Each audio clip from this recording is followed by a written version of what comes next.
Hello, my name is Eloise. Hello, my name is Claudette. Today we're going to teach you how to make a delicious cake that is seriously is.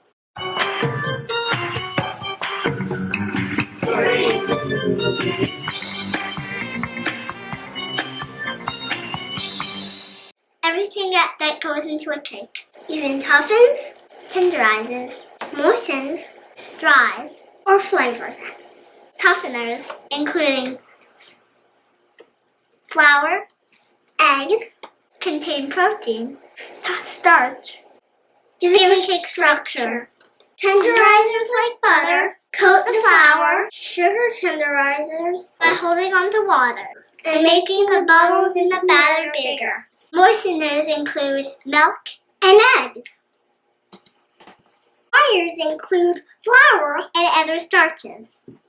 Other ingredients like salt and spices like vanilla don't really do anything except bring flavor to the cake. Keeping all these ingredients in balance is what cake baking is all about. The first thing we need to put in the bowl is 1/4 cup of butter flavored shortening. Please get more.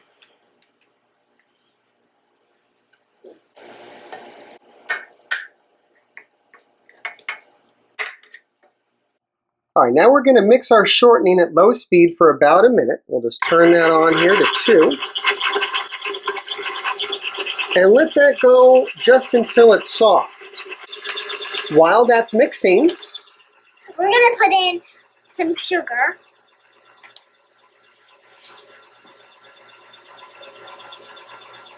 One cup of sugar. 1/2 teaspoon of salt. So then we're going to just top that off, and then we're going to bring it over to the bowl. Right? Then we're going to slowly pour this in, the sugar in.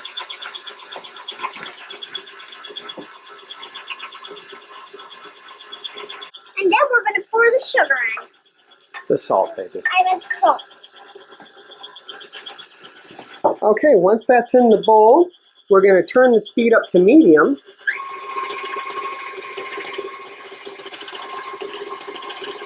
And leave it alone for about 4 minutes.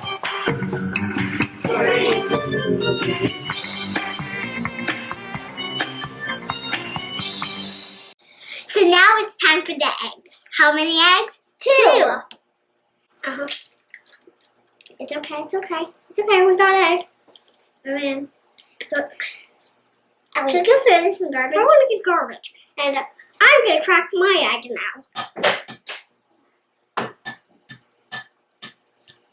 I'll go flash to the bathroom, do you mind? I'm going to crack it. I'm going to make sure I don't get that much shelling.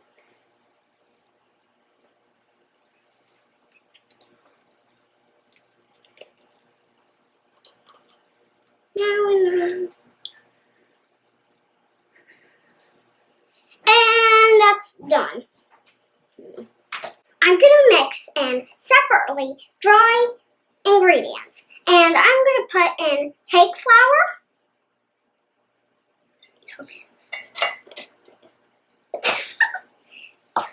2 cups, and baking powder soda. And then I'm going to mix it. So I'm going to separately put in wet ingredients, the opposite of dry. So first I'm going to put in some Greek yogurt. 1/4 of vegetable oil. Get that all in there. Then we're going to do, what's milk? A cup of milk. That'll go in there. And now we're going to put in some vanilla bean paste. I prefer vanilla bean paste, but if you prefer, you just could put in plain vanilla.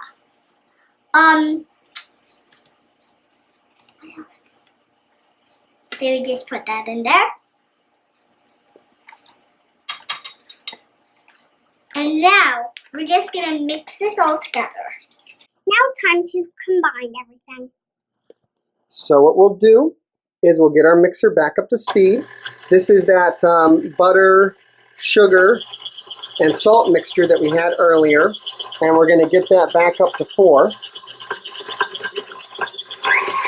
As you can see here, 4. And we'll get the eggs in slowly, half at a time. Very slowly. 1 egg. And we'll let that mix. And then we'll slowly add the second egg. We want to slowly add everything together so that everything gets coated evenly. Now we're going to add the dry ingredients. Slowly. 1/2 of the dry ingredients at a time. And now it's time to add 1/2 of the wet ingredients. As you see right here. Not the whole thing, just a couple.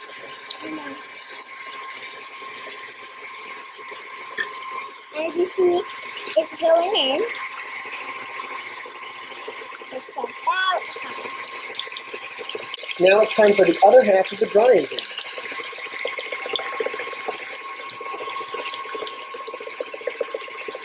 And that way we make sure everything gets mixed evenly and all of those flour particles get coated properly.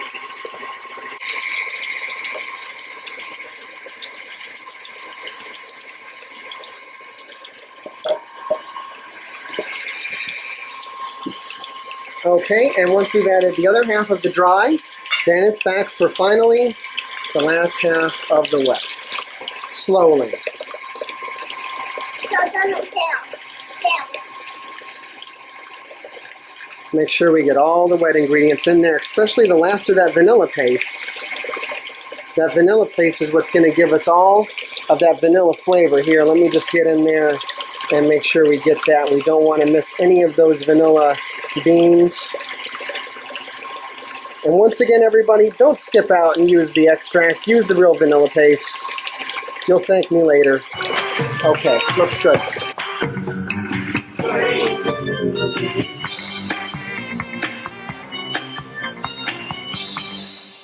Hey, did you turn on the oven for 350 degrees? Really? Good. Okay, now let's move on now. Do you want your cake to be exactly the same size? Then you gotta have the same amount of batter of these 4 pans here. Now we're gonna weigh the batter. 1,920 grams. Great. Okay, so we got that here, 1,920. And before we started, I went ahead and weighed that bowl. And that bowl on its own, without anything in it, weighs 790 grams. So we're going to subtract that. And that gets us the weight of this goop in this bowl is 1,130 grams. So what we need to do, since we have 4 lovely cake pans here, is we're going to take this 1,130, divide by 4, excellent, and that's going to equal 282 grams per pie tin. So that's what we're going to pour out and then put into the oven. Make sure you leave 3 inches between each pan.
12 minutes. 12 minutes.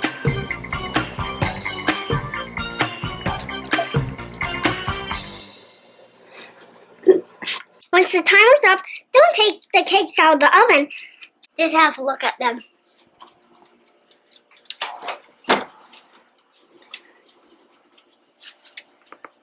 Now those cakes aren't done yet.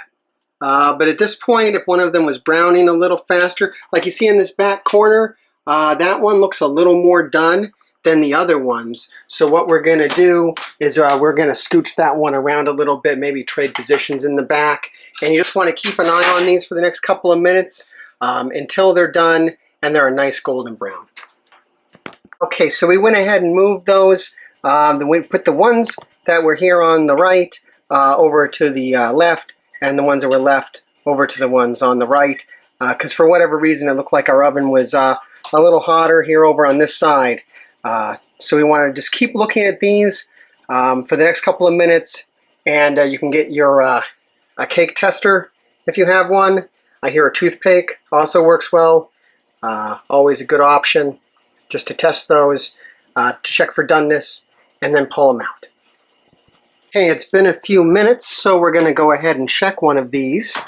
And let's put our tester in here and just check it. And out it comes, clean as a whistle. So we'll go ahead and extract that one from the oven.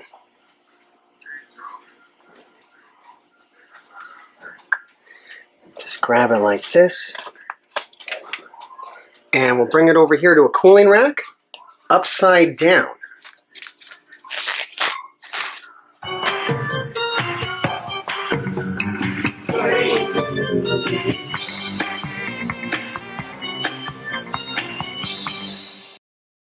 We took these cakes out of the oven. Now we gotta get these cakes out of the pan. But we have to wait 10 or 15 minutes because right now they're too fragile. We gotta get these cakes out of the pans quickly, or else the steam will make the bottom of the cakes soggy. No one wants a soggy bottom. If you've greased the pans properly, you could be able to just slip it right off like we've done here. Now, if you haven't greased your pans properly, which we kind of forgot to do, you can pick them up here, and if you get yourself a little tool here, a steak knife perhaps, you can get around the edges, and it should still come out pretty easy. Of course, you won't want to do this if you have a fancy cake pan, perhaps something that's been in your family for generations, or something you paid a lot of money for on the internet or at one of your finer department stores. Otherwise, if you're just using these little 88-cent pit pans, you can go ahead and just get it right out of there like that with a little help from your trusty steak knife. These cakes need to cool for about an hour before you frost them. You probably don't need them because they're tasty as they are, but if you need to, wait until another show. Come on, let's just go with that. You're running out of batteries. Please, please, please. I'm tired. I'm tired. Please. I'm backing out. Bye-bye. Bye. Yay! Bye.